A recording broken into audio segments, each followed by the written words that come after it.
This is the Changed Physician, episode 183. Hey, folks, welcome back to the episode. Sorry. Hey, folks, welcome back to the Changed Physician podcast.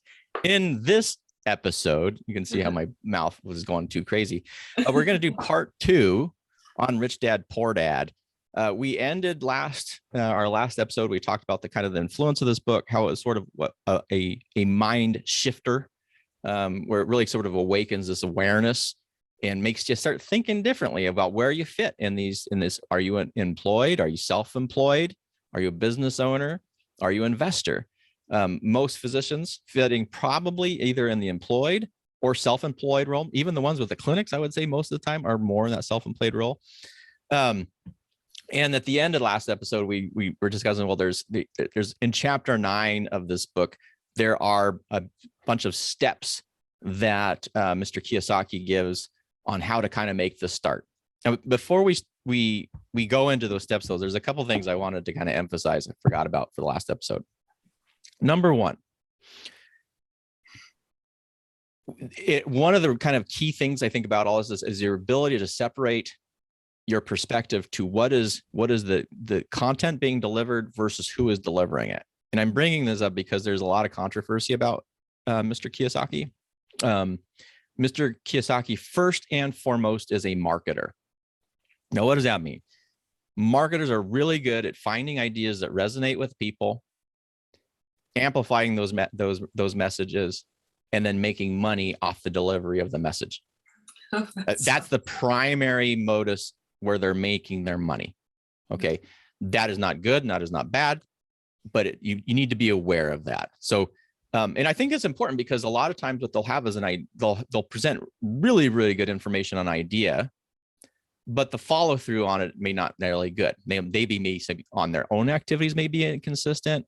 In the sort of the internet marketing world, where they talk about how people are getting rich by telling people how to get rich online. Like people get rich online by teaching other people how to get rich online, where the product is basically them teaching people about teaching people to get rich online.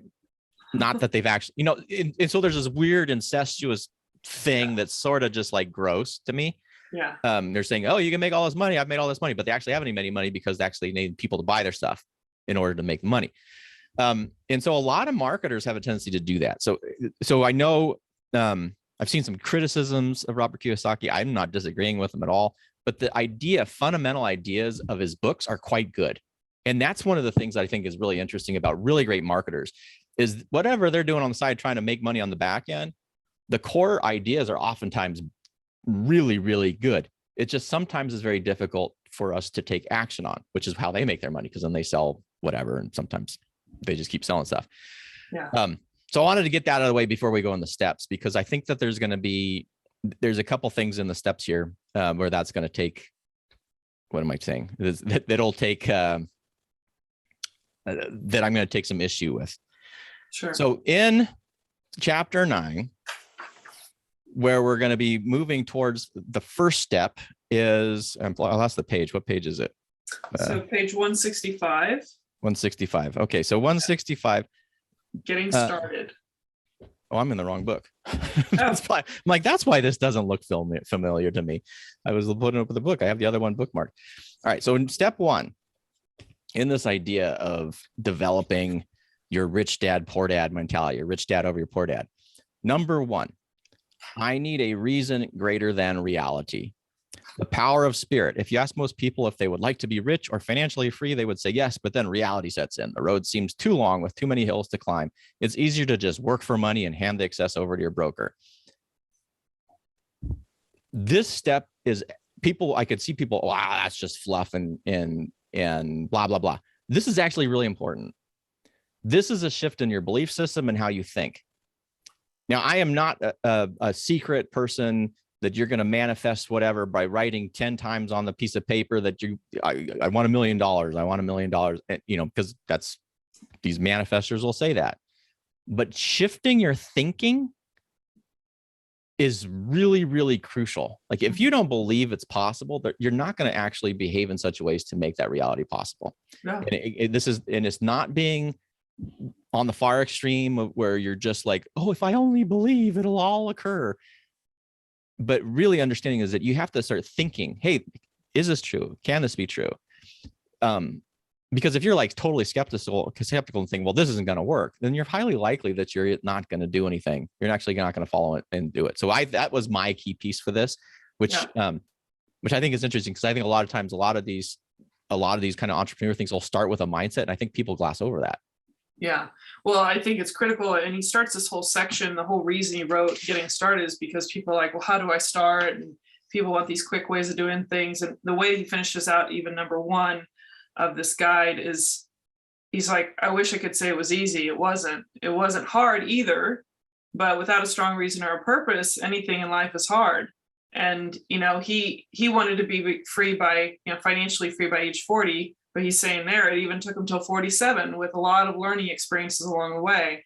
So that dedication doesn't come without some strong reason in order to pursue that path. So I agree. I think the awareness of how your thoughts and beliefs will impact your behavior is what the patterns over time will determine your future financially. So,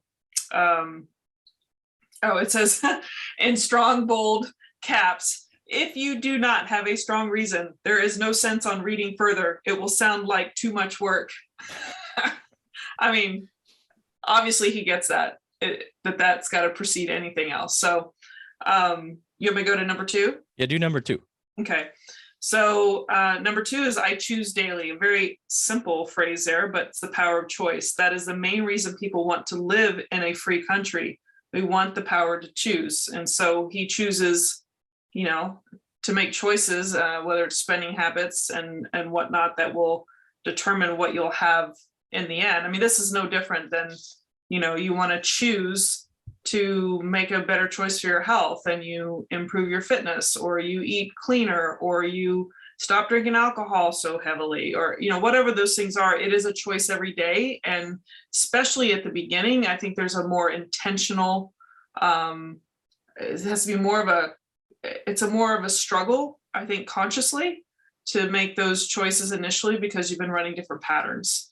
And I think over time, we've talked about habits, so you have to keep doing things for a while. This might take longer than 28 days or whatever he's been out there. But he says in this section too, and actually there's going to be times where I mention things that I underlined back in the day when I read this, but he also mentioned about investing first in your education. So he mentions how the only real asset you have is your mind. And really the most powerful tool that you have dominion over. You make choices, what you want to feed your brain, essentially. So I'm going to break a cardinal rule here of a summary, and I'm going to do 2 points on this. Number 1, what I really like about this is because it's emphasizing active choice, like rather than the sort of passive mindset of everything happens to me and I'm powerless. It's really emphasizing the idea of perceived control and active choice, that you choose. That if you are in the state that you are in, and this is the part that I always feel like I'm making caveats on, because people are, well, you're blaming victims. I'm not blaming victims, but is when you recognize that you are in a hole. Actually, I just learned this. This is the first law of holes. When you recognize or learn that you're in a hole, the first step is to stop digging holes. Or stop digging in the hole, right? And then the second law of holes is, if once you realize you're in a hole, is you're still in a hole, right? So you have to actually do the steps to get out of the hole. And that choice point becomes a big deal. If you are totally in debt, if you are, a total spendthrift, you have to make these active choices in order to pursue getting out of the hole. Now, the meta point, and I don't want to derail the conversation here, but I just want to emphasize again that Mr. Kiyosaki is a marketer. So the way that he has set this book up with these steps, particularly with the first 2, I need a greater reason or reality, in that bold statement. If I don't have a strong reason, part of this is a persuasive tool to get somebody to say, oh, I need that. I'm going to do it. I am never going to quit. And then in step 2, absolutely, education is the key, like learning. But guess what? He sells on the back end of this book. So again, that's not, it's just being aware of how this stuff kind of works, like the meta here. And maybe his products are great. I didn't buy anything more than his books. And he has a $300 board game he used to sell. But there's 2 points on this. Is again, you can use the idea may be good, and it also may be persuasive, and it may be used for something beyond simply what you think it is. So yeah. That being said, I agree with the point. I just said there, I was looking at the copy a little bit. Yeah, I gotta say, I have to say, this is pre his presidency, but in the same section, people can take, have a problem with this, but he's like, today I often say, how would Peter Lynch do this, or Donald Trump, or Warren Buffett, or George Soros? The only way I can access their vast mental power is to be humble enough to read or listen to what they have to say. Arrogant or critical people are often people with low self-esteem who are afraid of taking tasks. You see, if you learn something new, you're then required to make mistakes in order to fully understand what you've learned. If you read this far, arrogance is not one of your problems. Arrogant people rarely read or buy tapes. I'm sorry. I just had to put that in there. Well, because the one. Why should they? They're the center of the universe. I just find the dichotomy of all this so interesting. Well, because 3 out of the 4 he named are really big readers. 3 out of really big readers, right? And the one obviously who need not be named, he who should not be named. Yeah. May not even be able to read. Who knows? But I don't know. But I thought it was. I was reading just that arrogant people rarely read tapes, and then I backed up and I was like, oh, wait a minute, this is fascinating. Anyway. Well, that speaks to this idea of marketers, like big marketers, of which Trump is a marketer. I wouldn't call him a businessman. Yeah. And this kind of mystery thing that they create an aura versus somebody, Warren Buffett, as an investor. Yes. George Soros, no matter what you want to say, is an investor. Apparently, he's really good because he compounds funds every nefarious process that people want to say in the world is somehow related to Soros, which is not true. But he was an investor. Peter Lynch is an investor. Anyway, so that's enough for that's enough on choosing daily, I think. But the important thing here is that just being open to trying to learn from other people that are worth listening to, and reading and educating yourself and investing in your mind, and don't underestimate the power of good information, or seeking out information from people that have been doing it. Like we had the couple that we interviewed, I'm blanking on what's the last name, that have been retired early. Bill and Acacia Catterley. Yes. Yeah. And just, there's people that have been doing it, not saying it, not marketing it, but literally behaving and living what they're saying. And so I think that's a great point. That's a great point, because that emphasis, because I'm talking about the dangers of the marketers. Like, so Trump is a marketer. If you want to learn about marketing, study Trump. He's really good at it. Mm-hmm. But what you just sort of emphasize here is, if you're going to choose daily, and if we're looking at education, look for the people who have done what they are teaching. Mm-hmm. And I think that's a really, really good point, because there's a lot of stuff out there people who have not done what they're teaching, I guess, or not sustaining it. Yeah. Yeah. Well, I think that caps off number 2. Do you want to do number 3? Number 3. Actually, I really like this one. Choose friends carefully. The power of association. First of all, I do not choose my friends or either by their financial statements. I have friends who have actually taken the vow of poverty, as well as friends who earn millions every year. The point is, I learn from all of them, and I consciously make the effort to learn from them.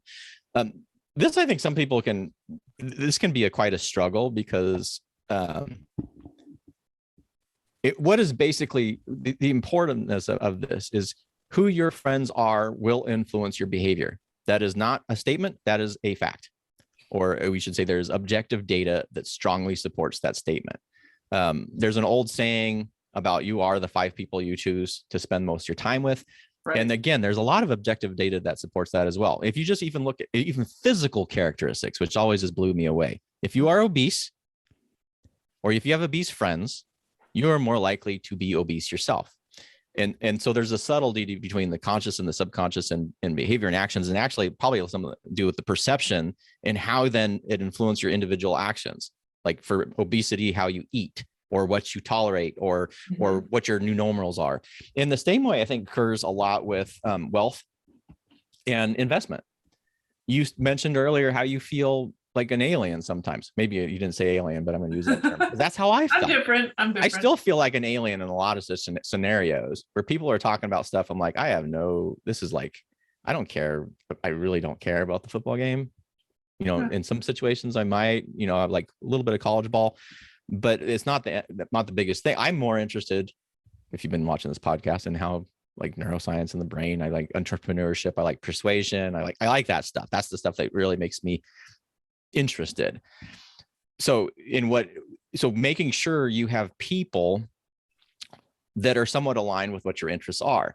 If you come from a background where there are no wealthy people around you, mm-hmm. you've highly likely assumed a mindset that may not be amenable to financial independence. And that's a tough thing to say, like people, because again, we're never in any right thing. We're not victim blaming, but there is a different mindset with the accrual of wealth that is very different than what most people are used to. Right. And so if you're putting yourself in scenarios where people are actively investing, are conscious about their spending, are investing in education and learning, a lot of personal development is going into this stuff. Personal development being what we talk about a lot at the beginning of the season. If you're not in that sort of environment, it's much more challenging because you constantly feel alone and like you're an alien. And so now not only are you trying to do a new behavior change, but you're not getting any external support consciously or subconsciously. And sometimes you're getting sabotaged. Like people often say, well, I'm starting to accrue money. And now people are, what are you? Just, who do you think you are? Or why you should just pay for everything. You're a rich doctor, or, all this nonsense stuff. Yeah. That is very, very detrimental. I always did, the crab pot analogy. You know that one? Oh, I think you mentioned they grab onto each other and pull each other down. Yeah, where the guy was like, well, that crab's going to escape the bucket, and the crabber was like, no, watch what happens, and then the crab's starting to creep out of the bucket, and then one of the crabs on the bottom grabs them and pulls them down, right? Yeah. And again, there is some objective data that supports this, is that your environment influences, and environment includes the people that you're around, can influence what you do and what you don't do, which can impact, again, your socio and economic status in a lot of ways. So I think that is a particularly important one. And one of the other difficulties, then it sounds like you're being very Machiavellian about who your friends are. And that's something that can be very distasteful, certainly distasteful for me. Like, oh, you're only hanging out with these people to get something from them. Mm. And there are people who do that without a doubt. Yeah. The only thing that's worked well for me is finding people who are interesting, who I enjoy being around, who think differently, and are doing things that I think that I'm like, man, that really sounds cool. And that little bit of mindset has been pretty profound. I have another book that maybe we'll do a book review on that's ultimately has a huge influence on. So I think it's another one that easily gets overlooked, but look at who your network is and who you're hanging around. Yeah, and it even had this warning in there: don't listen to poor, frightened people, like the Chicken Littles of life. The sky is falling. The sky is falling. But he does talk about, the people, that information. It's like he calls it financial intelligence. You augment your financial intelligence because you can have. It's almost like. Obviously, there's some illegal forms of insider trading and stuff like that, but kind of insider knowledge, if you're, connected with the people that have a better understanding of some of these industries, or maybe what you want to be an investor in. Yeah, I think that's essentially what the takeaway is for. You kind of went into detail on that. Any final comments on 3, or do you want me to go to 4? Why don't you go to 4? Okay. Did you start the last one? Did I start the last? I started the last one. I'm odds, you're evens. Okay. All right, I'm even. So number 4 is master a formula and then learn a new one. The power of learning quickly. In order to make bread, every baker follows a recipe, even if it's only held in their head. The same is true for making money. That's why money is often called dough.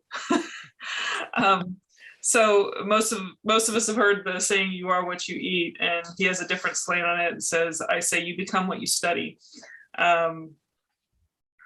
It says, and this is interesting, be careful what you study and learn, because your mind is so powerful that you become what you put in your head. So if you study cooking, you tend to cook. You become a cook, and if you don't want to be a cook anymore, you need to study something else. So like maybe become a school teacher. So you start studying teaching and become a teacher.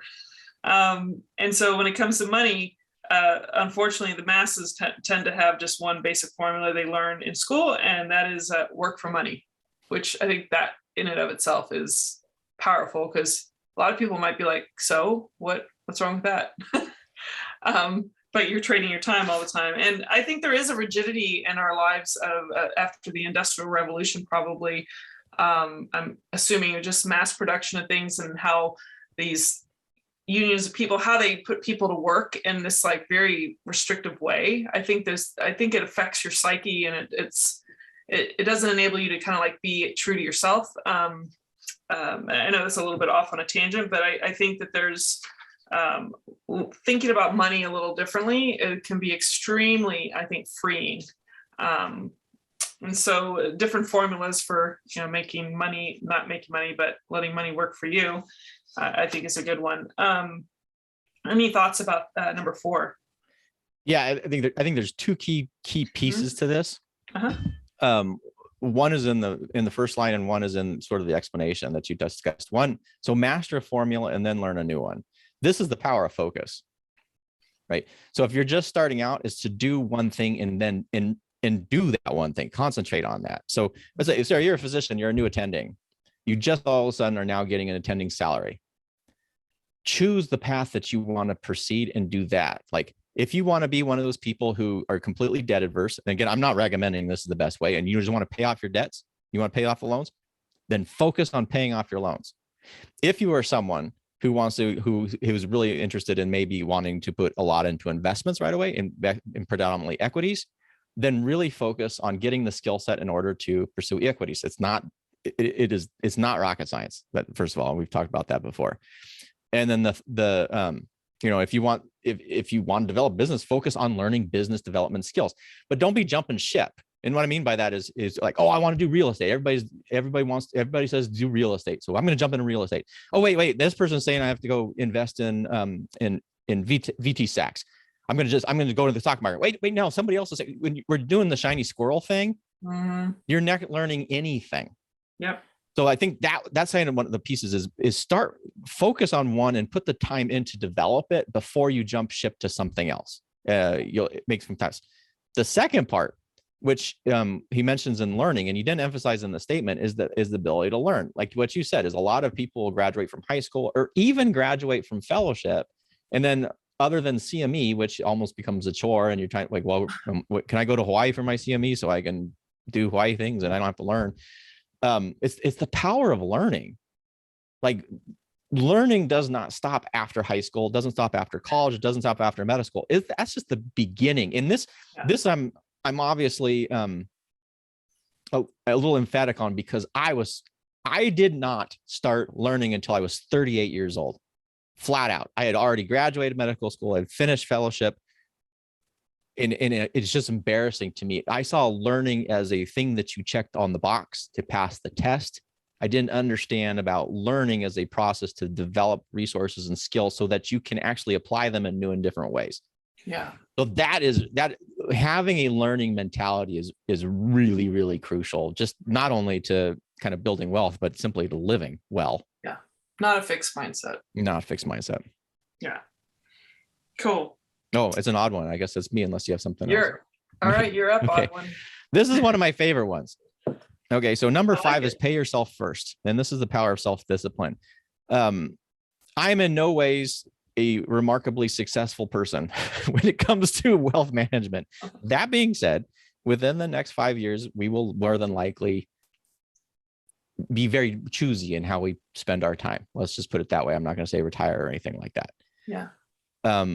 Because this is something that I learned early on somehow. Well, my mom always talked, we have some family members that have done very well all for themselves. And one of my mom has always said is that they always save 50% of their income. Now that was useful because I knew that there was importance in saving. The problem I didn't know is like, oh, what the hell then what do you just save it? What do you do? I don't know.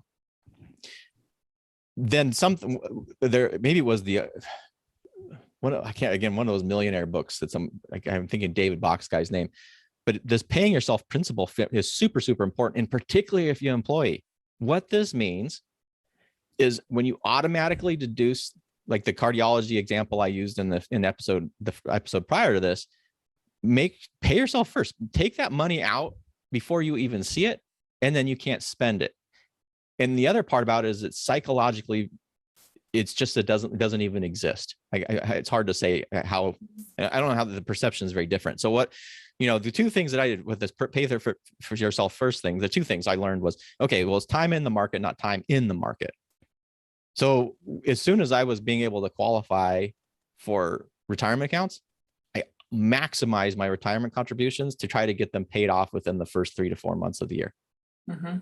So then I had a lot of money in there early on. So there was now a lot of time in the market. The other part about that is that automatically reduces your spending, because what comes in your bank account is significantly less. Mm-hmm.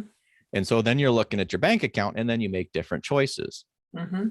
And it's just, the trying to pay all your bills and then saying, well, once I pay all this, I'm going to put the money somewhere. To me personally, in my experience, that has never worked very, very well. Mm-hmm. It's when I take it and I just put it somewhere else, before I can even see it, that has been like, and that's like the easiest, stupid, silly way to build wealth in the world. And that's for me has been the way that it's really, so I really like the whole pay yourself first principle. Yeah. Some of the things that, or is there something else you're going to say? No, go. Okay. There's some things I underlined that I found interesting. It's just lack of self-discipline that causes people who get a raise to immediately go out and buy a new car or take a cruise. Just talking about the lack of just that you can basically skip the step you're talking about. They're paying themselves in a way that's like, they're not putting their money somewhere to work for them. I mean, they might be like treating themselves, but that's different. And you mentioned that, simply put, people who have low self-esteem and low tolerance for financial pressure can never, and I mean never, be rich, which is an interesting concept because because I guess what he's probably referring to in some ways is the fact that people often have a low self-esteem. Then they use other people's opinions to base their behavior. So these are the people that have to have the doctor house, that have to have a brand new car, that are buying new computer every time a new one is released, have to have the latest version of the iPhone, and lack of internal control. And along with this, I have to buy the new fanciest bag because if I'm traveling through the airport, someone may think that I don't have money. Well, and so you spend all your money so you don't have any money so that people don't think you have money. What would you rather have? I'd rather have the money and let people think whatever the hell they want about me. Right. Yeah. Yeah. And he said the 3 most important management skills necessary to start your own business. He doesn't want people to focus on the product, the service, and all that stuff. He wants them to focus on the skills of managing cash flow, managing people, and managing your personal time. It's not just entrepreneurs. He's saying that this can apply to anything, but I think the fact that you focus on managing that makes you more aware. I think that's a value there too. He did make a reference to The Richest Man in Babylon by George Clason. That's where the pay yourself first comes from. Did you ever read that? Mm-hmm, I did. Yeah. I have that book downstairs. And then this is kind of a longer section. They go into a few, basically what things look like when you pay yourself first versus if you don't. And then he mentions that some answers to I'm trying to say, I had underlined this area here, that you don't cave into pressure and spend. He says, don't get into large debt positions that you have to pay for. Keep your expenses low, build up your assets first, then buy the big house or nice car. Being stuck in the rat race is not intelligent. I can't remember if it was there. When we were talking about this, there was something he said is you don't purchase luxuries with liabilities. Yeah. right? And a big house oftentimes is a liability. Speaking from experience, I did that. Yeah. Or people who are buying a new car because they're going to put equity into it. Unless Yeah. you have the income to pay for that car, or I should say the assets that actually generate income to pay for that car, you shouldn't. That was, I can't remember. And they may or may not have said, I heard it in like a group, is someone basically said, and I did not follow this. Some financial guru out there basically said you should not buy a new car until you have $1 million in assets. Wow. Like, that actually makes a lot of sense.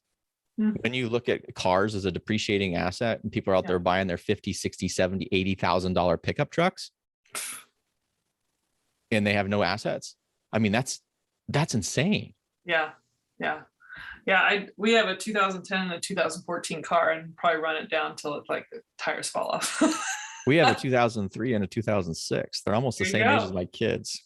There you go. Yeah. Oh, at least they're running. That's good. Well, and we kind of, I was like talking about, this is a little bit off topic, but to me, it's like, okay, number one, I don't have to worry about the car. Like, as long as it's running and they're both running well, if it gets dinged, if something happens, I don't care. Like, the cognitive demand is so low. And the other thing that is on the last trip my wife and I did, because both our kids can drive now, is we rented a car. You get a brand new car. Yeah. You drive it around for wherever you're going to go, and then you come back, but you don't have to actually pay for it. So, well, you're running money, you're throwing away. Well, no, I'm not throwing away, because I'm only paying for 5 days or a week. Yeah. And I'm not having a new payment on it. And I think that's kind of I like that a lot. Like, you just have your little day car, and then if you really need a car to go someplace, rent it. Then you can try out all sorts of cool stuff. Yeah. I kind of feel like unless you're going to have your car 10 years or more, it's like, why buy it? Oh yeah. I think it's absurd. I got to hit the 10-year mark on my cars to make it feel like it's been worth it. And the second thing he mentions in this section too is when you come up short, let the pressure, when you come up short, let the pressure build, and don't dip into your savings or investments. Use the pressure to inspire your financial genius to come up with new ways of making more money, and then pay your bills. You will have increased your ability to make more money, as well as your financial intelligence. So I think it makes you grow into a different way of looking at money versus this like routine of spend what comes in type mentality. He also mentioned that poor people have poor habits. A common bad habit is innocently called dipping into savings. The rich know that savings are only used to create more money, not to pay bills. That's kind of big. It is a big one. Yeah. And the last thing it says here is the rule does not encourage self-sacrifice or financial abstinence. It doesn't mean pay yourself first and starve. Life was meant to be enjoyed. If you call on your financial genius, you can have all the goodies of life, get rich, and pay bills without sacrificing the good life. And that is financial intelligence. There you go. And that's the opposite extreme, kind of different. What we're talking about here is people can take, when we talk about that in frugal versus cheap, are you frugal versus cheap? And when you get to the point where you're cheap is harmful. Like, it's harmful to you, it's harmful to others, versus being frugal. And you had that beautiful definition, which you can't really remember off the top of my head now, but frugal is basically being conscious of, aware of it, investing your money wisely for what it returns, whether you're putting into an asset, and or you're putting it into your health, you're putting into your relationships, or something that's providing a good return. You don't want to cheat that one or cut that back. But being cheap, and that's sort of the other end, when you kind of reach that financial independence thing, people like, again, I'm in these physician groups, is just crazy. And this is, there's people posting about how they literally have like $10 million in assets. And then they're asking, I'm like, why are you even asking this group this? Like, silly questions like, can I buy this $20,000 car? Like, well, that's a whole different other mindset that people are struggling with. But yeah, don't be cheap. Be frugal. Don't be cheap. Yeah. Well, number 6, you want me to dive in? Pay your brokers well. The power of good advice. I often see people posting a sign in front of their house that says, for sale by owner.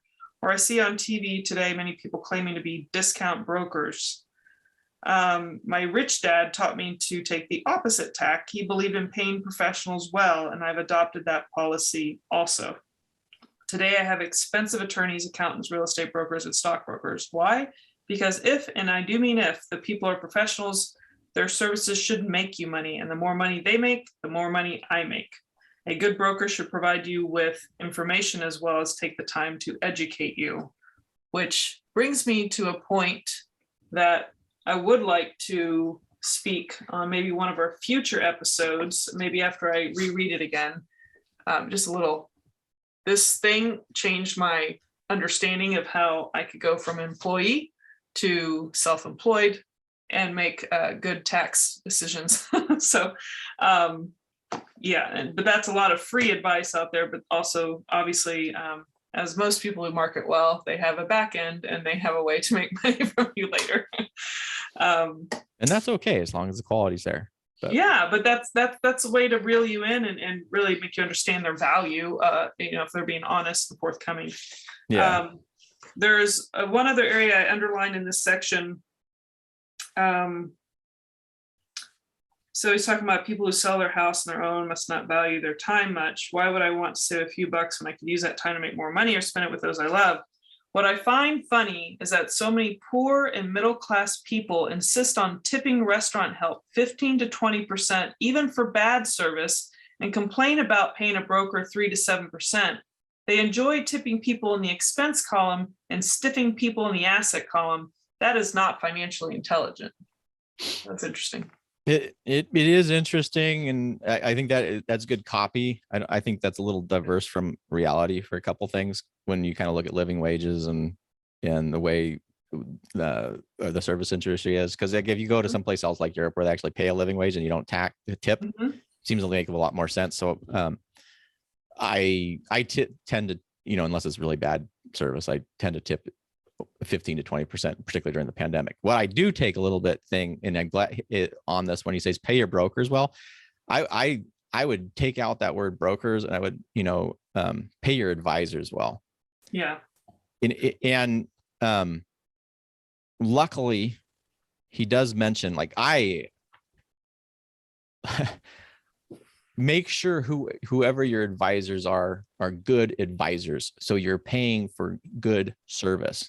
Because just like in an investment scenario where you're paying 15% on somebody who's giving you crap service and you're saying, don't do that, right? There is, particularly for physicians, there's an entire industry of crap service when it comes to investments that is catered to targeting you and taking your money away by providing a service that you could do for yourself for cheaper. That is not, that I think is absolutely crucial. And he does mention that all brokers are not created equal. Unfortunately, most brokers are only salespeople. Absolutely. The vast majority of these financial advisors out there are salespeople. They are not actual brokers. Or I would say I wouldn't use them. The advice that they give usually serves themselves. Again, that's the when human you're looking side. Huh? It's the human element. It's the human element, but it's these high fees that people say. It's this idea that somehow that doing a basic stock portfolio is so complicated and so scary that you need somebody else who has less education to you to figure it out, and then it is ridiculous.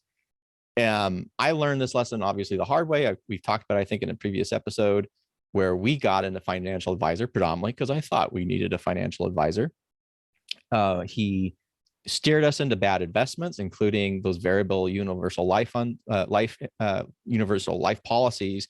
Not only that, is then the funds that he steered us in were loaded so that we paid a percentage to get into them. And there were funds that his own firm had. So they were getting then on the back end, a management fee associated with this.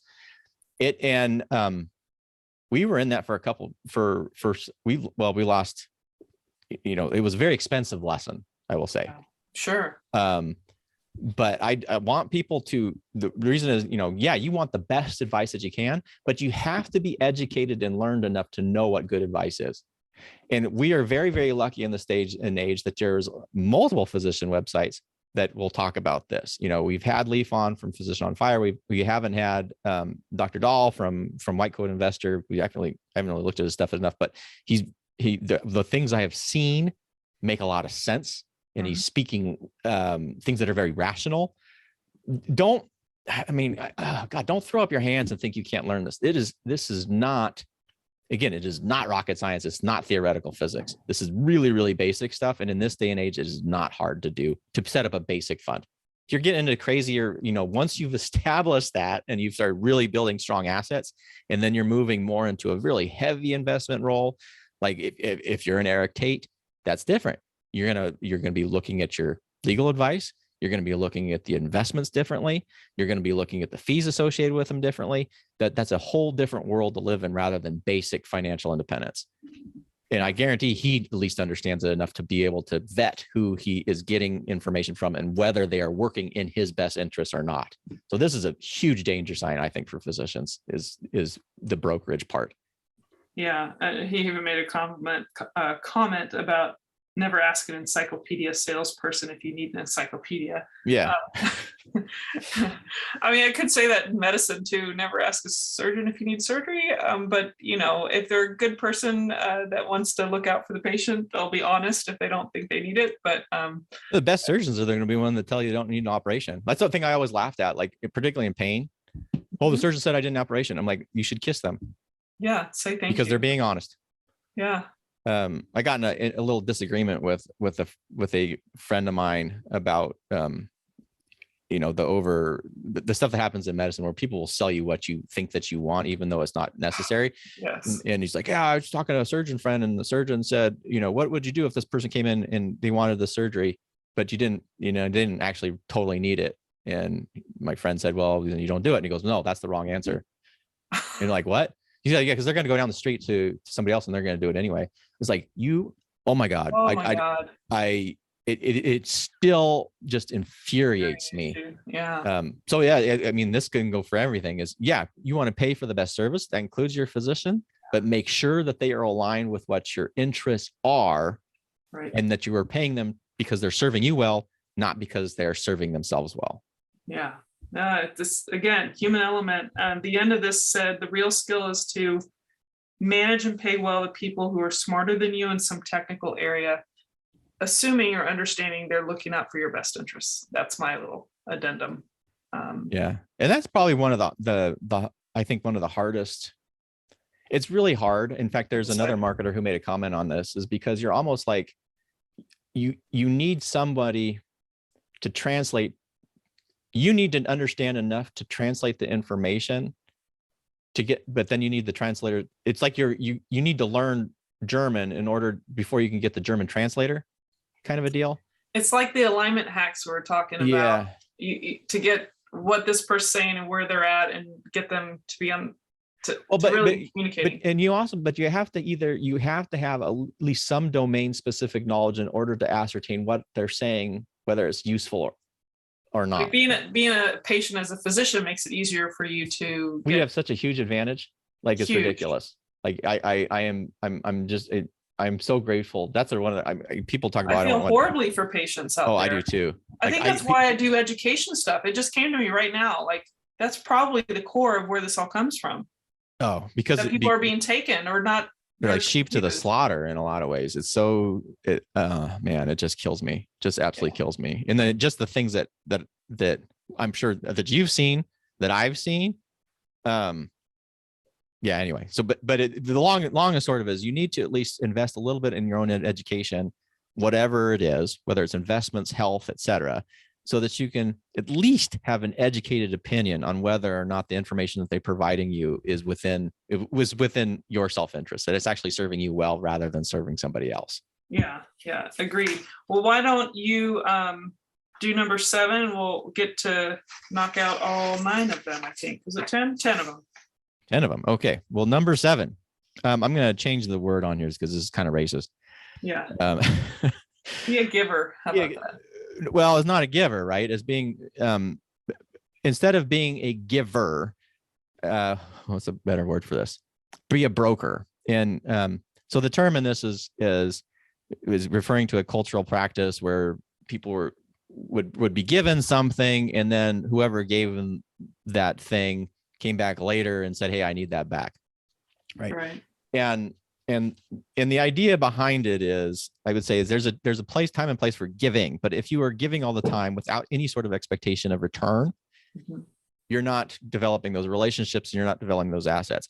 What I have actually noticed, I struggle with this. I'm much more of the person, like, rather than fight and figure out who's going to pay whatever, I'll just pay for dinner. Like, rather than wait for friends to say they're going to do it or ask them to pay for lunch. It's just easier for me just to do it sometimes because I don't like that conflict. Not a good thing overall. But when you're looking at, this is really the paying for services. I've been really shocked at entrepreneurs. They can have like really good friends, but they don't work for free for their friends. I actually really like that on a lot of levels, is because what they're doing is they're saying, hey, we're friends, but I value what you do. Yeah. And so it's not, then you're not just going around saying, oh, I'll do this, I'm just giving freely, and then hoping and expecting that somebody else will reciprocate. They don't. And it's not their fault because they're not aware that that's what you're expecting in a lot of ways. So I do think is, instead of just simply being a blind giver and just doing things without any sort of whatever, any sort of, I should say, if you're going to give something, do it with the intent that you're giving it with no strings attached in any scenario. Do not anticipate people necessarily being reciprocal back to you. Right. But if you have a valuable service, don't give it away for free. Right. If you are a physician, don't feel that you expect to devote all your time for free. Yeah. Lawyers don't do this. Yeah. They bill by the whatever 15 minutes or whatever. And it's because if you have something important, it should be an expectation that you are paid for that. And as a professional, that can sometimes be very difficult to do, but we have valuable knowledge, and your knowledge is valuable. So value it. So expect to get some sort of reciprocal trade involved for that knowledge. Yeah, no, I agree. I've had situations in my own business where I've had friends or people I know, sometimes where I might cut it in half the cost or something, where I still get paid, but the benefit of them being my friend is that they don't have to pay the price that everyone else does. But that's not always easy either, even asking for money from a friend, but you're trading. If you weren't doing that work for them, you'd be making a full amount with somebody else. So there's a sacrifice you're making for that friend by giving them, I didn't do it for free. I could have, I thought about it, but I wanted there to be some exchange for respecting the value that, or the safety I'm trying to provide for that person. But that one's pretty straightforward. You want me to go to 8? 8. Okay. This is kind of what you were talking about before. Yeah. Your assets buy luxuries, the power of focus. A friend's child has been developing a nasty habit of burning a hole in his pocket. Just 16, he naturally wanted his own car. The excuse all his friends' parents gave their kids cars. The child wanted to go into his savings and use it for a down payment. That was when his father called me. And then they go on to this conversation. This is where he's selling his game, but yeah, because that cash flow game is his $300 board game. Right. So anyway, he later on, he goes into this whole story. You can go read the book, but he references back to the pay yourself first. If a person cannot master the power of self-discipline, it is best not to try to get rich. For while the process of developing cash flow from an asset column in theory is easy, it is the mental fortitude of directing money that is hard. Due to external temptations, it is much easier in today's consumer world to simply blow it out the expense column. Because of the weak mental fortitude, that money flows into the paths of least resistance. That is the cause of poverty and financial struggle. I think that was a powerful statement in the sense that there's really no assets to be working for you. You just blow it right through I like how he said blow it through the expense side. So let's see what else there was. Any comments about that? No, I think I just agree. Is just, other people, well, if you're starting from somewhere, your medical education is an asset, right? It also has a debt payment associated with, but because you've invested that time and effort and money in there, that will provide a return on you. Like that, and that's sort of being able to use debt wisely. Mhm. In the same way as if you're paying for college, you want to make sure that the degree that you're pursuing and or what you're doing or the location that you're getting your degree from is an asset. That's there's been a lot of just looking college in this day and age is just absolutely insane. And I fell into this a little bit like, well, maybe my kids shouldn't go to college. Maybe they should just do some sort of internship thing and go that route. Well, actually what the data says is that if you still get a STEM degree, which have high barrier to entry because they're typically more difficult to do than say a liberal arts degree, the value on the dollar is still quite good. And then making sure that you're going to you're getting education rather than paying for a location, so that's it's just making sure that you are you're investing your money into assets, and your assets then become things that are actually going to earn you more money long term. College in and of itself isn't necessarily going to do that. Like there are some degrees that actually have return on the dollar, negative return on the dollar for college expenses now. So if you're a parent or if you're a kid or you're young or you're even, I mean, I hate to say this, but even in medical school, if you're coming out with large amounts of debt, or you're going to look at what you choose as a specialty and be very conscientious. If you really love peds and you come out and you get a pediatrician's salary and then you complain about it, where's the due diligence? Are they underpaid? Absolutely. Yeah. But it was never ever advertised it was going to be any different. And so if you're doing into that in intention, then maybe you need to think about side things like either side hustle, side business, something where you're leveraging that knowledge in a way, but don't expect it to come from that employed box because it's not. Yeah, you might make more money on YouTube educating parents about topics for kids. Well, a medical degree, there's many ways you can leverage it. We've talked about it. We've met people and done it. So we're never going to say the specialty, and it's not to say that everybody needs to go into some high volume, high price specialty, because personally, I think they're overutilizing most of the time. Most of the specialties that pay a lot of money are overutilization of healthcare. You can get mad at me, but that's what the data says. Even the anesthesia, where the overutilization of surgery, by and large, is going to bring anesthesia into it. Yeah, absolutely. But it's just don't be stupid, right? Don't go to some private liberal arts college and get a degree in early American literature and expect that it's going to actually, be, maybe someone can figure out, but most people aren't going to be able to figure out when it's costing you $75,000 a year or more, and you come out with $350,000 in debt, and now you have a true liability because there's not a lot of asset associated with that. Don't do that. Don't do that. Don't do that. Well, number 9, go for it. The need for heroes. I'm going to be really quick on this one. That simply is, I change that just to say mentors, right? Mentors and examples. So finding people who can provide you positive examples so that you can see and visualize what's possible. And that a lot of this podcast is kind of the goal is to get people thinking differently. We've interviewed people who are doing different things. We've interviewed physicians who have really changed their life and dynamics, who are really doing amazing things. And that's just so that you can see what's possible out there, and don't undervalue that, because if you don't think something's possible, and you're not aware that something's possible, go figure, you're probably not going to do anything about it. So I think that one's a big one. Yeah, I mean, look at people from other countries that now witness what is possible in other countries and either want to come to America or they want to do something big or something with value, make a difference in the world. And there's so much value and even for me, having something to aspire to give you hope and give you some direction. And even if that's not exactly where you're going, it moves you forward. So I think that's a great thing. I just read the body of some of the paragraphs in there. I'm just going to exclude.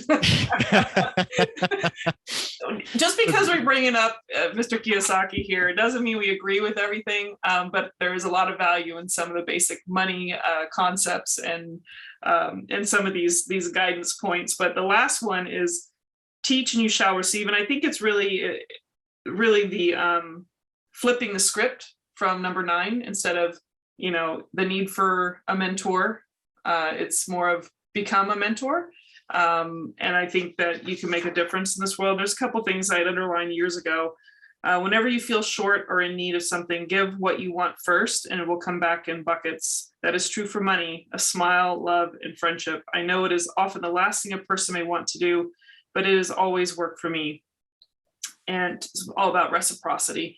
And the last thing towards the end of this, I'd underlined was, whenever I feel that people aren't smiling at me, I simply begin smiling and saying hello. And like magic, there are suddenly more smiling people around me. It is true that your world is only a mirror of you. I think to a certain degree, that's very true. So perception is our reality. Well, and it's a different thing to say is teach in order to give. It's really a sort of behave the way that you want to others to behave towards you, kind of like that golden rule thing more than anything else. Do unto others as do unto others as you want unto you. You know, if you want people to be happy yourself. If you want to have a good experience, then focus on providing a good experience. Mm-hmm. And that is in many different forms. It can be very difficult to do, but it can pay you back in spades for sure. I have noticed a big difference when I shift my thinking and I shift my actions, rather than feeling resentful and just doing, well, why didn't they do this? Well, what am I doing? Why don't I do it? Yeah. Why aren't I doing it? Waiting for something. I'll do it, and then they'll see what, and then just kind of go from there. I think the kind of did I cut you off? Mm-mm.